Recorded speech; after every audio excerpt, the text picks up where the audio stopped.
transformation of the Pentagon, how we do things there. I'd also like to thank our great president, President Trump, for giving me the opportunity to serve our great nation. I mean, he's incredible, change agent, all the amazing things he's doing so quickly. And in that spirit, he has set the tone for all of us.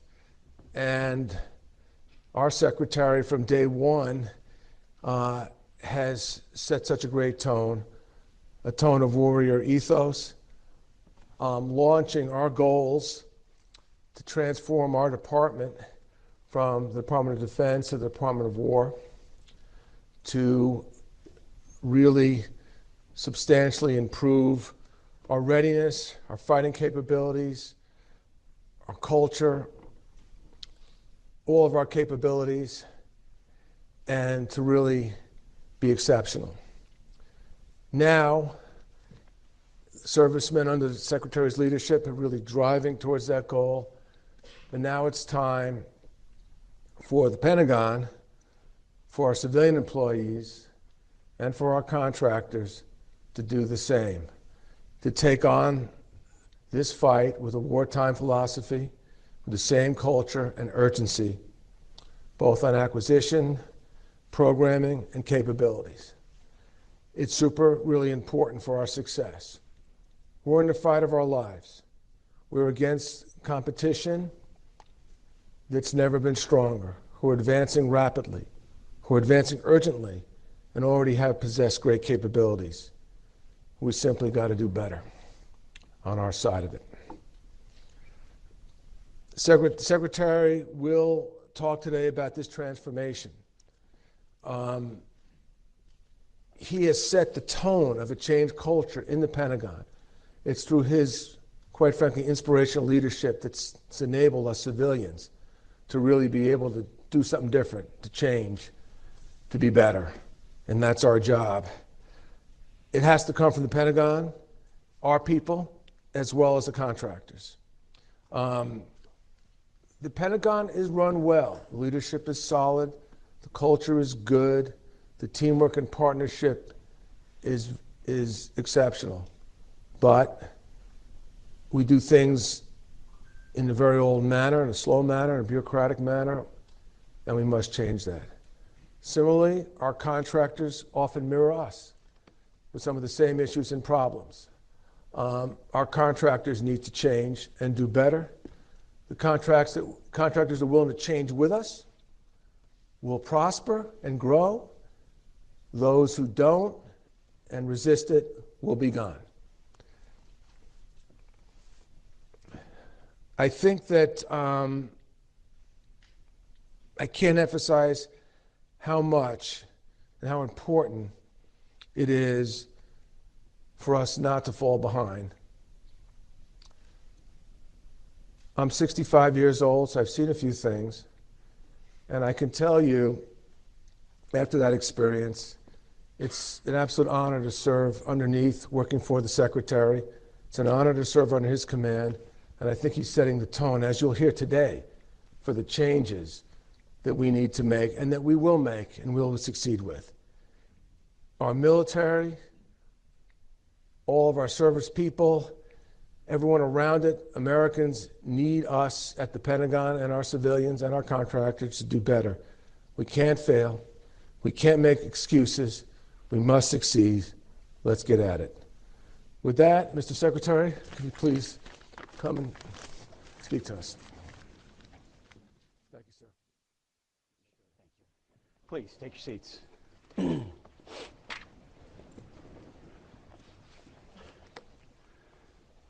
Well, members of Congress, Deputy Secretary Feinberg, this would not happen without you, without him, without what he's led. Today's not possible, and the reforms you're going to hear about today are not possible. Mr. Chairman, members of the Joint Chiefs, secretaries of our military departments, Under Secretary Duffy as well. Without what has happened at A&S, this is not possible either. Acquisition professionals, corporate leaders, distinguished officials from the Department of War, defense industry officials, good afternoon and welcome. A lot of you came a long way for this. And we are grateful that you took the time to be here with us right now. We think this topic is that important for the future of our nation. Today, I'd like to talk to you about an adversary that poses a threat, a very serious threat, to the United States of America. This adversary is one of the world's last bastions of central planning. It governs by dictating in 5-year plans. From a single capital, it attempts to impose its demands across time zones, continents, oceans, and beyond. With brutal consistency, it stifles free thought and crushes new ideas. It disrupts the defense of the United States and places the lives of our men and women in uniform at risk. Perhaps this sounds like the former Soviet Union, but that enemy is long gone. The foe I'm talking about is more subtle and implacable.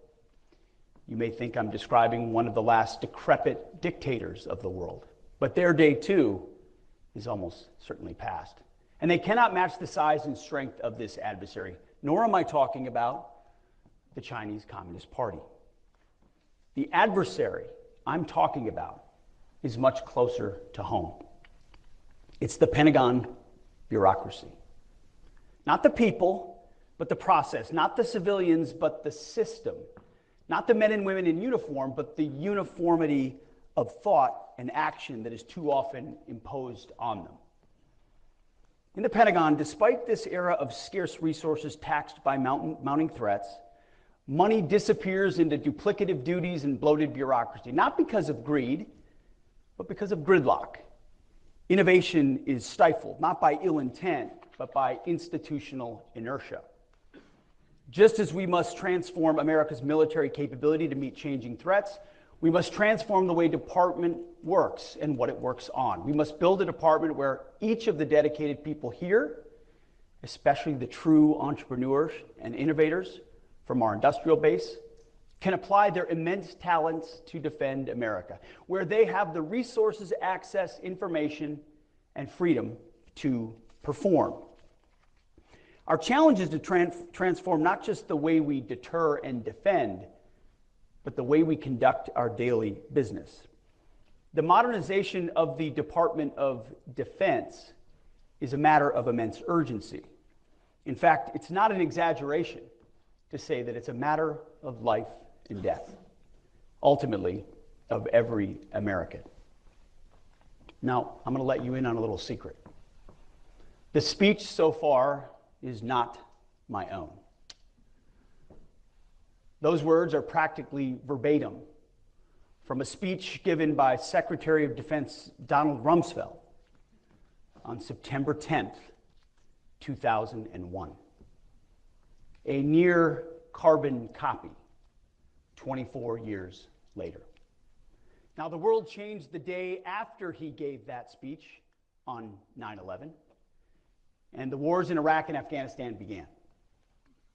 As a result, Secretary Rumsfeld never quite had the full opportunity to implement many of his reforms. To quote him, or paraphrase him again, we went to war with the army we had, not the army he or we wanted.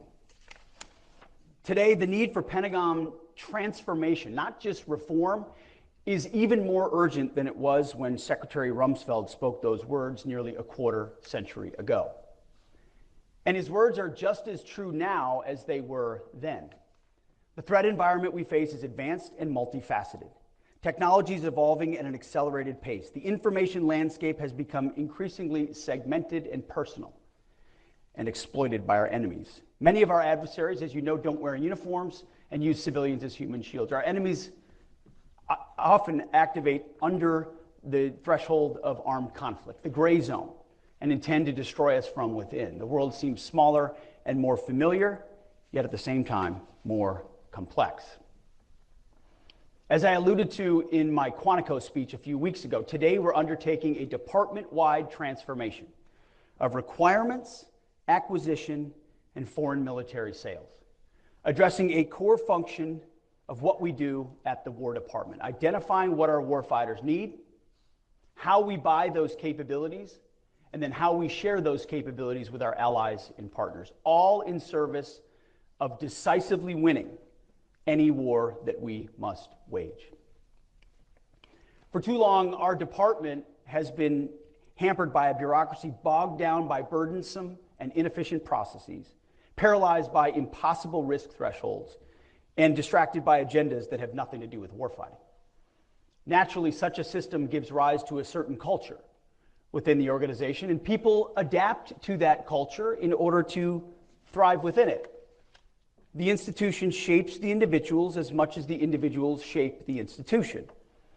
It becomes mutually reinforcing, and over time, the prevailing pattern becomes more and more entrenched, risk-averse, and immovable, to the point that the whole psychology of the department is stuck in a system in which process, not outcomes, matter the most. Previous administrations have tried and failed to address these issues, seeking to go around the process rather than confront it head-on, leaving our military and our industrial base weaker as a result. The department's perverse process has in turn fostered a culture in today's defense industrial base that makes it unlike any other American market, uniquely tailored to the Pentagon in the worst way. Unstable demand signals, uncertain projections, and volatile customer base has caused the defense industry to adopt the same entrenched, risk-averse, and lethargic culture that we have in government. The result, an absence of urgency, a fear of innovation, and a fundamental lack of trust between the military customer and our limited, more limited than it should be, defense industrial base. What's worse, the defense industry financially benefits from our backwards culture. Schedule overruns, huge order backlogs, and too predictable cost increases become the norm. Our military and our taxpayers need a defense industrial base that it can count on to scale with urgency in a crisis, not one that is content to wait for money before taking urgent action. This relates to the whole industrial base, and most importantly to the large primes that we do business with today. These large defense primes need to change to focus on speed and volume and to invest their own capital to get there. If we do that, the Department of War is, of course, big-time supportive of profits. We are capitalists, after all. But if they do not, those big ones will fade away. We've all heard this sort of talk before. Transformation of our acquisition process is a war of attrition, a war that we intend to win. Day by day, week by week, month by month, year by year. I'm telling you, Feinberg and Duffy won't stop. It's been the department's fault for far too long that we're in this predicament. And it will take a focused and sustained effort to succeed, and succeed we must. We will no longer ignore the plank in our own eye. The goal of this speech is not to name and shame people or companies or departments. Many of you have done important and patriotic work for our nation and this department for years. Many for decades. But rather, I wanted the opportunity to look you, my fellow patriots, straight in the eye and tell you how important you are. You will determine whether we deliver for our warfighters. You will determine whether we win our next war. Either you, our companies, our industries, our defense industrial base deliver, or we fail. It is literally life or death. Every dollar squandered on redundancy, bureaucracy, and waste is a dollar that could be used to outfit and supply the warfighter. We must wage an all-out campaign to streamline the Pentagon's process, to unshackle our people from unproductive work, and to shift our resources from the bureaucracy to the battlefield. Our objective is simple: transform the entire acquisition system to operate on a wartime footing, to rapidly accelerate the fielding of capabilities and focus on results. Our objective is to rebuild the arsenal of freedom. American industry and its innovative spirit are begging to be unleashed to solve our most complex and dangerous warfighting problems. We need to get out of our own way, out of your way, and enter into real partnership with you, rather than overprescribe and decelerate your natural progress. In turn, industry needs to perceive business with the Department of War from the perspective of growth and assume risk to partner with the United States. Speed and a focus on outcomes are fundamental to successful deterrence. Our warfighters require the depth of capabilities to deter any aggression and, if necessary, decisively defeat any enemy that dares to challenge America. We're talking here about transformation, not toothless reform, and we're seeking it fast. Now, some will say that any effort to reform the Pentagon bureaucracy is punishment for real or perceived slights. We think that's nonsense. I'm not here to punish, we're here to liberate. I'm not here to reform, but to transform and empower. We mean to save the bureaucracy from itself. Because the chairman and I talk about this all the time. This is a 1939 moment, or hopefully a 1981 moment. A moment of mounting urgency. Enemies gather, threats grow, you feel it, I feel it. If we are going to prevent and avoid war, which is what we all want, we must prepare now. Our adversaries are not sitting idly by, they're moving fast. They're developing and delivering new capabilities at a rate that should be sobering to every American, especially those who work in the Pentagon and in the defense industrial base. Their ambitions and intentions are bold. Their actions speak volumes, and frankly, at times we've been too damn slow to respond. But before we get too far along, when it comes to transformation, let me give some credit where credit is due. President Trump has led on this, issued 4 executive orders directing transformation of defense acquisition, spurring innovation of the defense industrial base in particular, and the entire federal procurement process and foreign military sales in general. That's because the president recognizes one simple fact: America's military is the greatest in the world by far, and we must keep it that way. Our commander-in-chief is leading the way, affording us, this is what is so key in any effort like this, affording us the top cover to do big, hard, and necessary things quickly. Members of the House and Senate Armed Services Committee, on a bipartisan basis, have advanced proposals to reform Pentagon procurement through the SPEED Act and the Forged Act. Through their close collaboration and extensive exchanges with Congress, much of what we are planning and announcing directly reflects the insights and reform ideas that have emerged from those ongoing partnerships. Many of the changes we're implementing today are the direct result of those congressional engagements, and we look forward to continuing this vital collaboration as we transform the department. So I want to thank Chairman Wicker and Chairman Rogers, especially for their leadership on these issues. Together, these executive orders, the congressional reforms, and the efforts by the services and department leadership, many of which are already underway, will enable 5 broad transformations. 1, inspire American industry to become a wartime industrial base that focuses on speed and volume through reliable demand and adaptable business practices for current partners and new entrants alike. 2, unleash the defense, industrial, and government workforces by incentivizing progress over process. 3, bias new acquisition and requirements processes for speed, flexibility, and efficiency. And 4, championing technical excellence and higher risk thresholds to accelerate high performance production.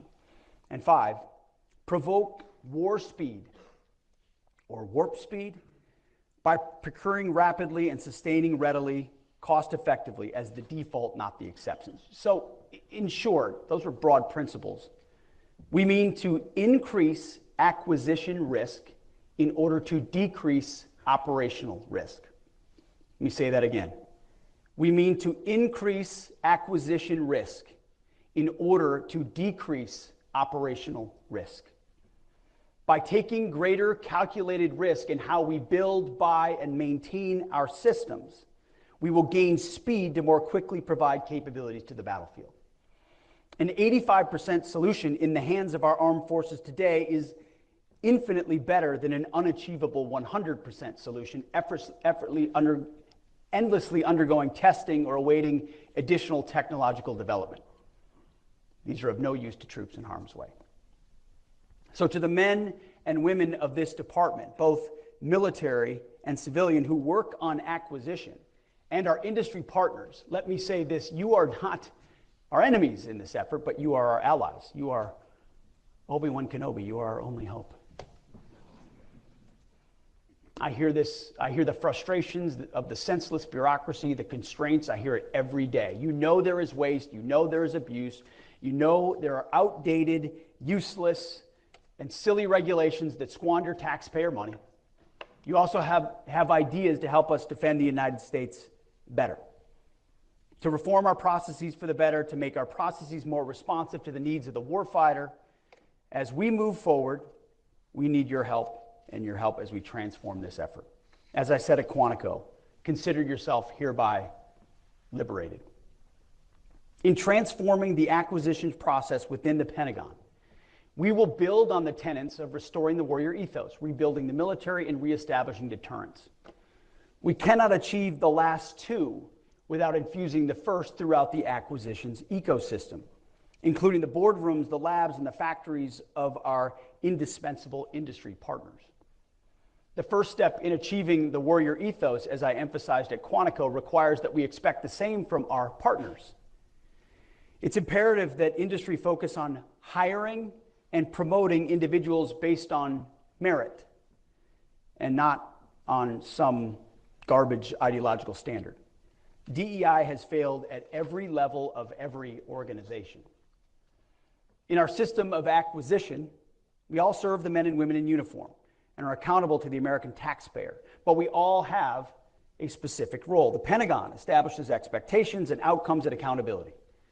Industry provides the talent, the innovation, and the agility, and the capacity that allows us to meet our goals. As with our warriors, the performance standards that industry needs to meet must be high and unwavering. Tolerance for underperformance and failure, low. And the imperative for continuous improvement, relentless. To achieve these goals, it's paramount that human capital decisions across the entire warfighting acquisitions enterprise are predicated upon merit and optimally enable the recruitment, retention, and mobility of our nation's best talent. Just as I told the uniform ranks, personnel is policy, so too in acquisition.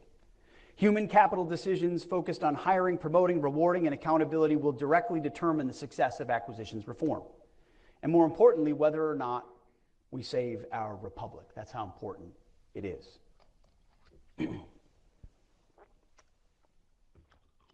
The time for half measures, it's been over for decades, as Secretary Rumsfeld's speech reminds us. We're taking bold and swift action to transform requirements development, overhaul our acquisitions process, and enhance foreign military sales. But we're not just doing this in silos. The development of this transformation has prioritized civil-military collaboration at every step, ensuring both our civilian and military leaders across the services and the joint staff directly contributed to the development of the coordination of this overhaul. This was not OSW sitting in a room thinking up ideas. This was collaborative across the Pentagon with the services and the joint staff to figure out how we can make this happen. This is a team effort at the Pentagon, not a hostile takeover. Here are the 5 overarching transformative pillars that form the foundation on the procurement process. First, we will stabilize demand signals. We will award companies bigger, longer contracts for proven systems. So those companies will be confident in investing more to grow the industrial base that supplies our weapon systems more and faster. Second, we will prioritize the purchase of industry-driven solutions, commercial solutions first, that meet our needs faster, even if that means bids do not meet every requirement. It means that we will be open to buying the 85% solution and iterate together over time to achieve the 100% solution. It also means there will be no non-compliant bids. Third, we will empower our program leaders with the control, expertise, and authority to direct program outcomes, to move money, and quickly adjust the priority of required system performance to deliver on time and under budget. Fourth, we will inject urgency and excellence into the DIB. The Department of War will only do business with industry partners that share our priority of speed and volume above all else, who are willing to surge American manufacturing at the speed of ingenuity to deliver rapidly and reliably for our warfighters. And fifth, regulatory reform. We will remove excessive and burdensome FAR and DFARS rules, reporting requirements, accounting standards, excessive testing oversight, excessively long studies and analysis. Anything that unnecessarily slows down government contracts will be eliminated. So the bottom line is this. These changes will move us from the current prime contractor-dominated system defined by limited competition, vendor lock, cost-plus contracts, stressed budgets, and frustrating protests to a future powered by a dynamic vendor space that accelerates production by combining investment at a commercial pace with the uniquely American ability to scale quickly. Taken together, we will rebuild the defense industrial base into a new arsenal of freedom. What we're doing today marks a new horizon for how we acquire and deliver warfighting capabilities. We are prioritizing speed, flexibility, competition, and calculated risk-taking. We will buy commercial solutions to the maximum extent possible, practicable, and will ensure our systems can produce at scale and relentlessly focus on delivering modern lethal weapons to our warfighters. End of story. To fix this entire process, we need to fix the heart of it all, which is requirements. For decades, our requirements process, under the name, and you know it well, Joint Capabilities Integration Development System, or JCIDS, has become an inefficient bureaucratic system in need of a complete overhaul. Which is why today, at my direction, we are transforming the department's process for joint requirements determination.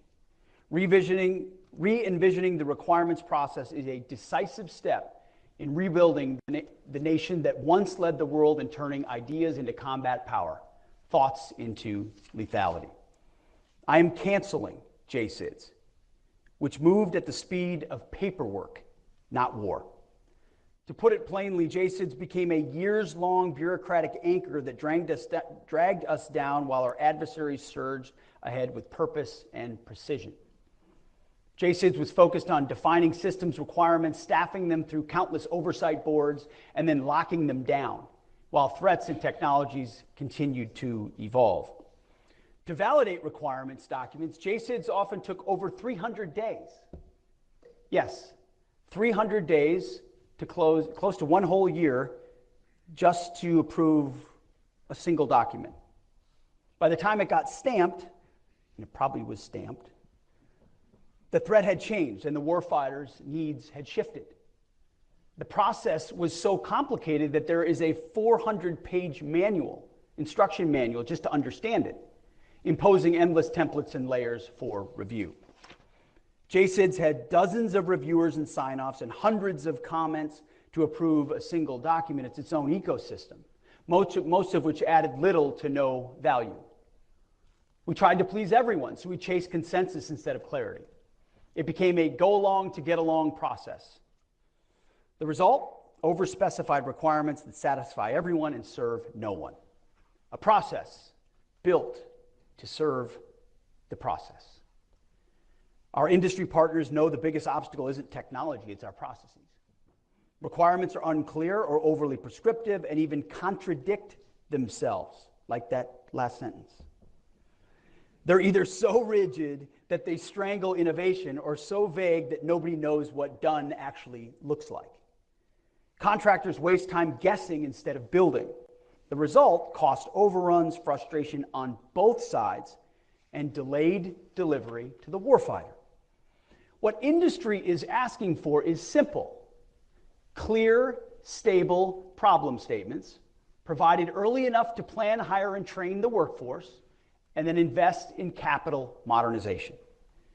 We rarely engage innovators early, and when we do, the process tries to retrofit their ideas into outdated formats.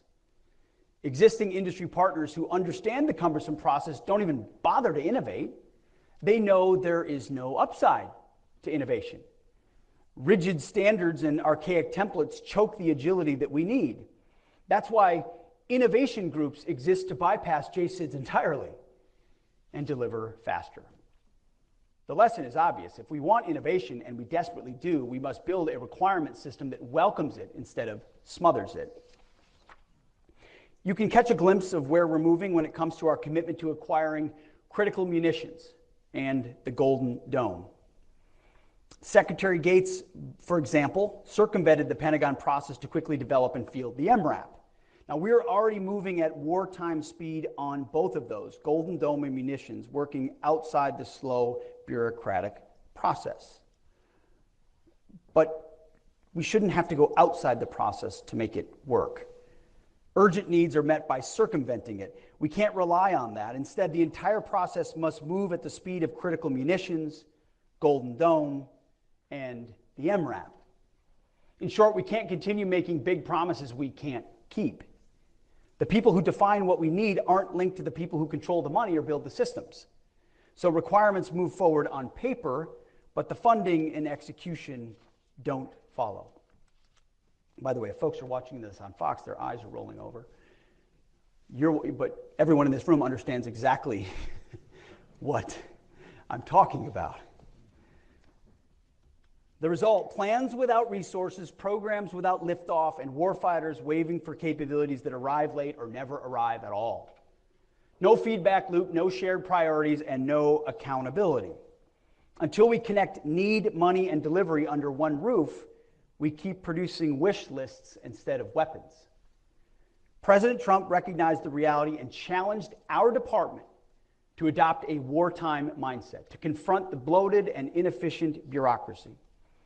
And that is why today, at my direction, we are undertaking a series of actions that immediately and fundamentally change how we develop requirements, to get capabilities into the hands of our warfighters at speed.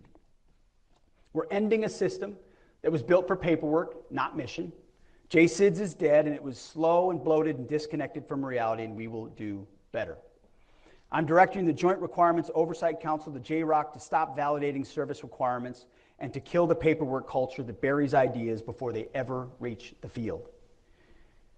In its place, we're building a new model focused on speed, alignment, and action.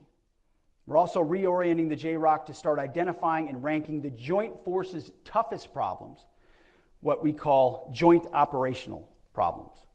The problems will drive the priorities for the entire department. That is why today, at my direction, we're standing up 3 new decision forums in place of JSIDS. The first is the Requirements and Resourcing Alignment Board, or RRAB, a new decision forum co-led by the Deputy Secretary of War and the Vice Chairman of the Joint Chiefs of Staff, to tie money directly to those top warfighting priorities. We will ensure the Joint Forces' top problems are funded. We're also creating the Mission Engineering and Integration Activity, or MEIA, to bring the best minds, government, industry, and labs together early to experiment, integrate, iterate, and prototype solutions instead of watching good ideas die at the hands of a worthless process.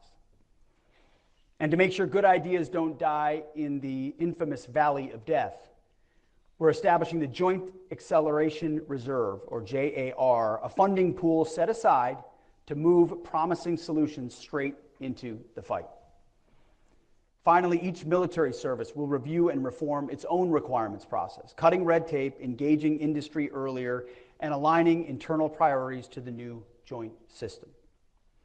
So what do we believe this new process will achieve? Speed replaces process, money follows need, joint problems drive action, experimentation accelerates delivery, and the services move faster and smarter.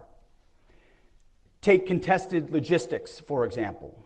When we fight, our ability to move weapons, supplies, and reinforcements to the front lines and back, it's critical. We can stay in the fight only as long as our logistics sustain us. Our adversaries know this, and they will attack our supply routes, ports, airfields, depots, and information systems in order to disrupt us. We must be able to fight in this contested environment, and these reforms will ensure that we can. We'll start by elevating contested logistics as a key prioritized operational problem. We're going to work side by side with our industry partners to come up with innovative solutions through experimentation and rapid prototyping and ensure that it's properly funded. Logistics will be prioritized, integrated, and delivered quickly and as long as our warfighters need it. See, we're moving from process to purpose and from paper to power projection. And this is not a minor requirements reform, it is a transformation. A change that allows us to outpace our adversaries and restore deterrence, field capabilities quickly, and welcome new entrants. A chance to achieve President Trump's vision of peace through strength. Every leader, every program, and every dollar will face one simple test. Are we delivering real capability to the warfighter faster than we were before? If the answer is no, we will adapt. We will not stop, and we will not back down. That was requirements. On to acquisitions. Hand in hand with requirements is acquisitions transformation, which is why today, at my direction, the Department of War will immediately begin implementing a comprehensive overhaul of our acquisition system. President Trump did not send us here to nibble at the edges. He sent us here to fix it. And that's exactly what we plan to do. As mentioned earlier, President Trump's executive orders direct the department to modernize acquisition for speed, flexibility, and efficiency, to revitalize the defense industrial base and leverage America's commercial innovation, to incentivize our acquisitions workforce, encourage risk-taking, and cut red tape, promoting efficiency and enhancing competition. That is why today, at my direction, the defense acquisition system, as you know it, is dead. It's now the warfighting acquisitions system. And this isn't just a name change, it's a fundamental shift in how we view and practice acquisition. General Omar Bradley once noted that amateurs talk about tactics, but professionals study logistics, and of course he's right. Wars are won and lost not only by warriors on the battlefield, but by acquisition and industry professionals who shape the fight years before it ever takes place. That's all of us and all of you. Acquisition is a warfighting function, and it must enable and encourage continuous adaptation and improvement of our warfighting capability. We need acquisition and industry to be as strong and fast as our warfighters. The warfighting acquisition system will dramatically shorten timelines, improve and expand the defense industrial base, boost competition, and empower acquisition officials to take risks and make trade-offs. We're leaving the old, failed process behind, and will instead embrace a new, agile, and results-oriented approach. What used to take, sometimes when you add it up with requirements, 3 to 8 years, we believe can happen within a year. That old approach had 3 systemic challenges. First, fragmented accountability where no single leader could make trade-offs between speed, performance, and cost. No one's in charge. Second, broken incentives that reward compliance with rules and regulations, ignoring schedule delays and cost overruns, resulting in our warfighters operating with old, unreliable legacy systems. And third, a chaotic requirements, budgeting, and contracting environment that disincentivized industry investment, leading to constrained capacity that cannot surge or adapt quickly without government intervention and, of course, more and more funding. The core principle of the acquisitions transformation we are unveiling today is simple. Place accountable decision makers as close as possible to the program execution, eliminate the layers of bureaucracy that hinder them, and then empower them with the authorities and flexibility to drive timely delivery. Eliminating the layers of bureaucracy means every program, every process, every board, and every review must justify its existence by demonstrating value in a timely manner of capabilities to the warfighter. Those that are of low or no value will be eliminated so we can continue to accelerate our speed of delivery to the warriors. Here's what you can expect. Today at my direction, we are transforming and reorganizing the existing program executive offices, or PEOs, into portfolio acquisition executives, or PAEs. The acquisition chain of authority will run directly from the program manager to the PAE. Each PAE will be the single accountable official for portfolio outcomes and have the authority to act without running through months or even years of approval chains, and they'll be held accountable to deliver results. Now, these PAEs will be empowered with the authorities to make decisions on cost, schedule, and performance trade-offs that prioritize time to field and mission outcomes. That means less time identifying what our warfighters need, releasing solicitations to industry, and finalizing contracts to get production running at scale. Our warfighters, as you know, can't wait decades for the tools they need to deter and fight our wars and to win them. The current pace of technological innovation is unprecedented. The services deal with it every day. By the time we field new capabilities, they need to be upgraded and then upgraded repeatedly to maintain the edge over our adversaries. And it's not just software that needs regular updating, but the critical components as well. By the time to make those updates in production, let alone putting them in contract, is delaying schedules by years. Everyone in here knows it. Years. And we're done with that status quo.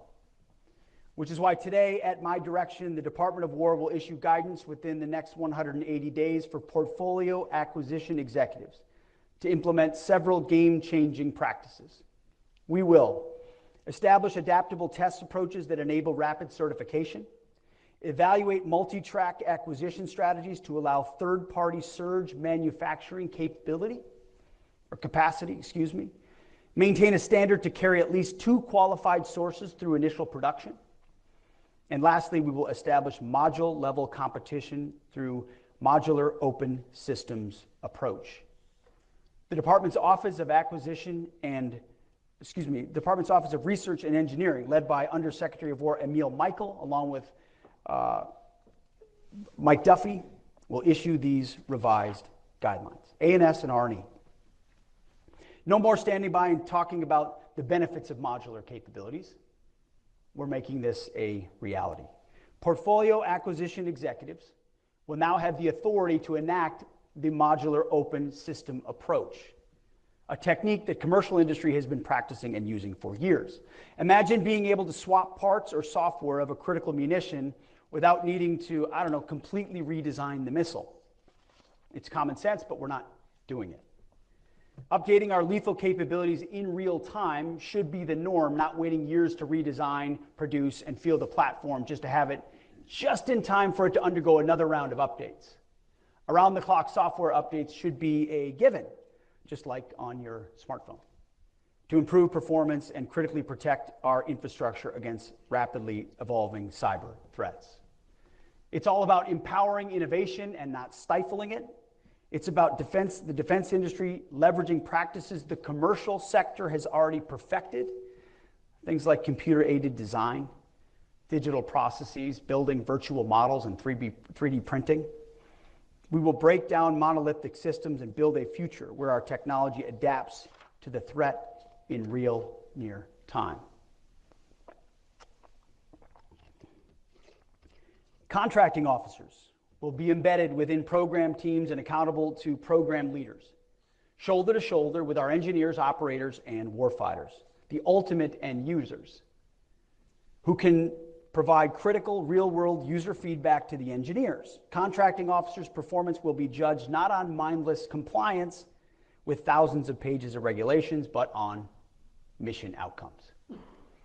The portfolio chain of command are the ones in charge.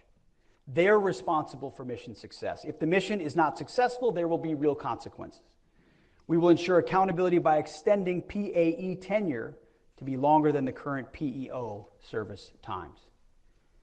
We will leverage taxpayer dollars in a more accountable, flexible, and deliberate manner to maximize their value across capability portfolios. We will shift funding within portfolios' authorized boundaries, swiftly and decisively to maximize mission outcomes. If one program is faltering, funding will be shifted within the portfolio to accelerate or scale a higher priority. If a new or more promising technology emerges, we will seize the opportunity and not be held back by artificial constraints and funding boundaries that take months or even years to overcome. And we will partner with Congress at every step of the way for seeking maximum flexibility empowered by transparency. Instead of each program acquiring its own infrastructure, portfolios will invest in common platforms, interfaces, and test ranges. No more endless delays or bureaucratic gridlock. No more customized acquisition pathways. The battlefield doesn't work that way, and neither should our capability development. Programs will be schedule-driven with fixed delivery cycles that embrace learning through iterative development. Our combatant commanders will get operational capabilities years earlier on mature technologies before the threat window actually closes. We will require rapid fielding dates with clear goals for unit cost ceilings and reasonable mission effectiveness standards. All other attributes must remain tradable. We will be agile and respond to rapidly changing threats and battlefield conditions, empowering the PAE to seek deviations, waivers, and delegation authorities to deliver a highly responsive acquisition capability. We will eliminate unnecessary technical standards and compliance requirements that add little or no value to fielding lethal capabilities. We will create lean technical advisory processes to inform accelerated decision-making. We want technical rigor without sacrificing speed. Technical rigor will only come from people most engaged in the program, and they should have a large voice in the process. No more lengthy, inefficient reviews by people who are out of the loop and add nothing but time to the process. We will focus on the operational problems that material solutions are intended to address. We will prefer alternate proposals or solutions that deviate from stated requirements but more effectively achieve operational objectives. Evaluation criteria will focus on mission effectiveness, not specification compliance. We're not just buying something. We are solving life and death problems for our warfighters. We're not building for peacetime. We are pivoting the Pentagon and our industrial base to a wartime footing.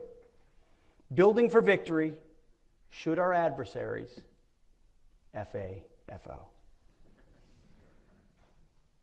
That's why today, at my direction, the Department of War is delivering a plan to streamline test and evaluation requirements. Testing early and often is essential at certain stages of development, but testing for the sake of testing inhibits progress and delays delivery. We will shine a light on performance standards as well, which is why today at my direction we are mandating portfolio scorecards with primary performance measures focusing on what truly matters: the time it takes to put weapons in the hands of our men and women who use it if and when necessary. We'll also continue to focus on operational availability and mission capability rates of our current weapon systems. Far too many of our systems are not available to fight right now, as they languish in depots and shipyards for repairs and maintenance, or wait years for parts and the prime contractor to repair the system. We will maximize the number of weapon systems that are available for conflict. The faster we can deliver modern weapon systems, the faster we can retire decades-old legacy systems. We will tailor other measures to each portfolio's specific needs. No hiding, no excuses. Results will be clear and drive improvement, and everyone is responsible for raising opportunities for improvement. Speed and volume will rule.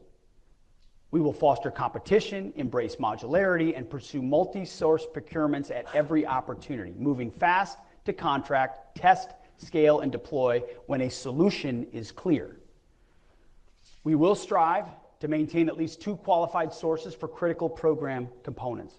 We will minimize getting ourselves into single-source situations where contractors have monopoly power over a key warfighting capability. We will enable third-party integration without prime contractor bottlenecks. Success will be measured by the ability of qualified vendors to independently develop, test, and integrate replacement modules at the component level throughout the system life cycle. There's no more complacency and no more monopolies. To make competition easier, we will increase incentives for component level competition. This is about more than optics. It's about delivering better components at lower cost. Multi-track acquisition is the future. Now, I'm not talking about two sources that were bought out by the same prime to give the illusion of choice. I'm talking about meaningful choice, where quality and speed matter and where prices go down.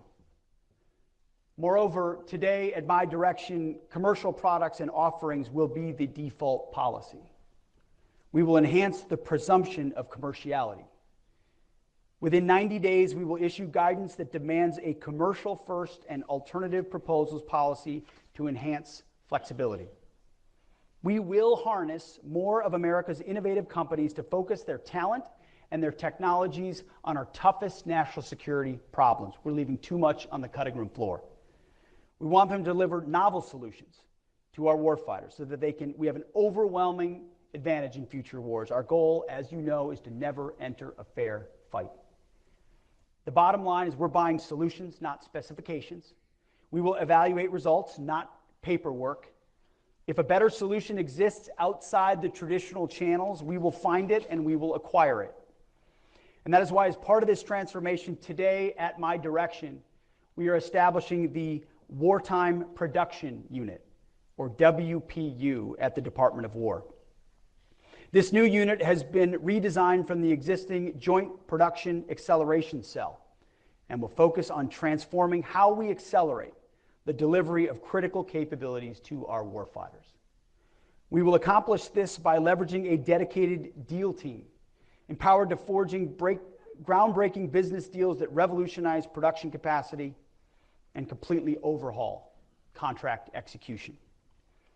The deal team will reinforce our contracting workforce, enabling them to work with newly empowered PAEs to negotiate with vendors based on a broader perspective of the vendor's total book of business within the department, rather than through the lens of a single program, creating leverage and incentives not previously applied.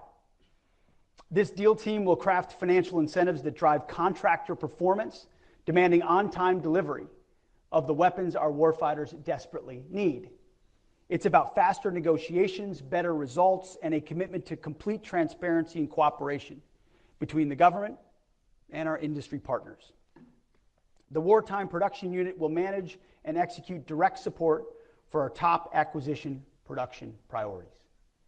To ensure that we have the best minds in the business, we will bring in a wide variety of the nation's most talented experts to advise on industrial production optimization. We have already been doing this, we are doing it, and it's been led by the Deputy Secretary of War, and the results thus far have been fantastic. We plan to scale it and scale it quickly. Many talented operators are already on board at the Pentagon. Former industry executives who are serving our country to drive success. We call them Business Operators for National Defense, or BOND. I encourage those listening who are interested to reach out if you have the skills to contribute to the defense industrial renewal we are embarking on. This may seem like an obvious change, but it's new for our department to empower world-class operators to help drive necessary change from the Pentagon to industry. This initiative is not a pilot program. It's a fundamental shift in how we arm our warfighters. We are committed to dominating the modern battlefield, and that domination starts with a wartime industrial base focused on execution and operational success. As you know, everyone in this room knows, building the arsenal of freedom will not happen overnight, and it will require considerable investment and resolve to expand the department's buying power. As you're all familiar, the cycle of annual budgets limits the department from providing long-term demand signals to industry. However, there's a world of opportunity with alternative investment strategies to expand our industrial base. And that is why today, at my direction, the Department of War will publish new guidance to ensure that there are clear incentives for contractors to deliver on time increase production capacity, and have the demand signal needed to attract private investment. We will encourage and accelerate creative strategies in investment, contracting, and procurement to scale production, expanding the DIB with new entrants and incentivizing companies to spend more of their own capital to revitalize our DIB and supply our warriors. We will drive strategies that create stable, clear, and consistent demand signals for industry to invest and scale production of lethal capabilities. This includes partnering with Congress to secure legislative authorities and appropriations flexibility needed to make the department a more predictable partner for industry. Enhanced multi-year procurement authorities, guaranteed purchase orders, and stable funding mechanisms that will be the foundation for unleashing unprecedented private sector investment in defense production capacity. This will build on the great work already done to improve the PPB&E process and how CAPE and Comptroller interact with Congress. We commit to doing our part, but industry also needs to be willing to invest their own dollars to meet the long-term demand signals provided to them. Industry must use capital expenditures to upgrade facilities, upskill their workforce, and expand capacity. If they don't, we are prepared to fully employ and leverage the many authorities provided to the President, which ensure that the department can secure from industry anything and everything that is required to fight and win our nation's wars. Our national security comes first. You, our friends among industry, must realize that we appreciate your need to make a good margin and a profit as capitalists. But you must invest in yourselves rather than saddling taxpayers with every cost. For those who come along with us, this will be a great growth opportunity and you will benefit. To industry not willing to assume risk in order to work with the military, we may have to wish you well in your future endeavors, which would probably be outside the Pentagon. We're going to make defense contracting competitive again, and those who are too comfortable with the status quo to compete are not going to be welcome. To the majority of American industry who enjoy steady demand signals, to the major manufacturers who have built our country and our incredible, exquisite systems, to those of you who are not in this room today because you don't currently do business with the Pentagon, the Department of War wants any and all of you to be a part of our industrial base. We want all comers who are prepared to go at wartime speed. We're committed to being better customers, and this acquisition transformation demonstrates our commitment. The Deputy Secretary of War has already reached out to many of you to gauge your interest. I've talked to a lot of folks. We've never had a deputy like this man who has the business background and experience that he has, and we're leveraging the hell out of it. On behalf of the department and our country, I encourage you to answer his call when it comes. None of this transformative effort would be possible without a massive culture change amongst our acquisitions workforce. The Defense Acquisition University is obsolete. It must become an incubator of acquisition excellence and urgency. That is why today, at my direction, we're immediately transforming it into a competency-based educational institution named the Warfighting Acquisition University. It will be the launching pad of our acquisition workforce, imbued with a transformative and warrior mindset. The same warrior ethos I invoked in Quantico must extend across the acquisitions ecosystem to contracting officers, program managers, systems engineers, and requirements developers. The patriotic men and women in this audience who architect, develop, and procure the world's most lethal and capable technology must be unleashed to deliver the arsenal of freedom faster than we ever have before. The Warfighting Acquisition University will prioritize cohort-based programs, combining experimental and project-based learning on real portfolio challenges, industry-government exchanges, and case method instruction that develops critical thinking and rapid decision-making. No more sitting in classrooms, learning about failed processes of the past. Our acquisition system is only as good as our workforce. Trust me, I understand the challenges of the workforce. Portfolios and programs can't succeed when leaders rotate out every 2 years. Greater stability ensures deeper insights into technology, relationships with companies, personnel development, and accountability to deliver outcomes. And that is why today, at my direction, the department is developing policies to create blended career paths of key portfolio and program officials, extending their tenure by requiring 4-year minimum terms with 2-year extensions, and tying their incentives to competition, capability delivery time, and mission outcomes. This will ensure accountability for strategies and decisions with continuous improvement throughout execution phases. Again, we're not just making tweaks. We are fundamentally changing the way we do business. These are not just words. We've already done a great deal of the work. In fact, the new acquisition transformation strategy is being released today. And for many of you in this room, it's hitting your inboxes right now, as are all of the directives that we're announcing today. You will have them before you leave this room. It's a great read. I encourage you to check it out. I read more than the executive summary. Speed to delivery is now our organizing principle. It is the decisive factor in maintaining deterrence and warfighting advantage. If our warfighters die or our country loses because we took too long to get them what we needed, we have failed. It is that simple. That is the business we are in. And when you talk to a lot of people that have been in this building a long time, the sense of that urgency has slipped too much. And when you look at what we face, we have to recapture it. Finally, foreign military sales. Transforming requirements and acquisition alone, not enough. We must also improve the way our department and the industrial base supports weapons sales to our allies and our partners. This is a top priority for my team in partnership with Secretary Rubio and Secretary Lutnick. Thanks to the efforts of President Trump, we have reached an all-time high in our foreign military sales.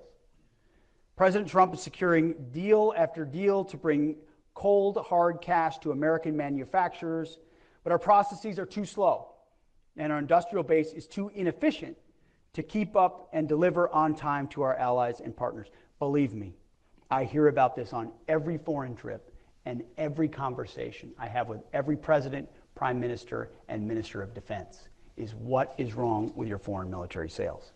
We ordered it in 2014. It's 2025, and it's scheduled to deliver in 2032. And I sit there going, I don't know what the hell. But we didn't break it, but we're going to fix it. Not only are foreign military sales and defense commercial sales important to our American industrial base, but they're also critical to our strategic vision on the global landscape. Burden sharing has been a key pillar of President Trump's and the Department of War's agenda. And to accomplish this, our allies and partners must be armed with the best and most interoperable weapons systems in the world. Foreign military sales allow our warfighters to stand shoulder to shoulder with our allies to face dangerous global challenges. We're solving it. Hundreds of billions of dollars annually in foreign military sales and defense commercial sales for American-made weapon systems will provide our companies with the fuel to invest in new manufacturing plants, hire engineers, and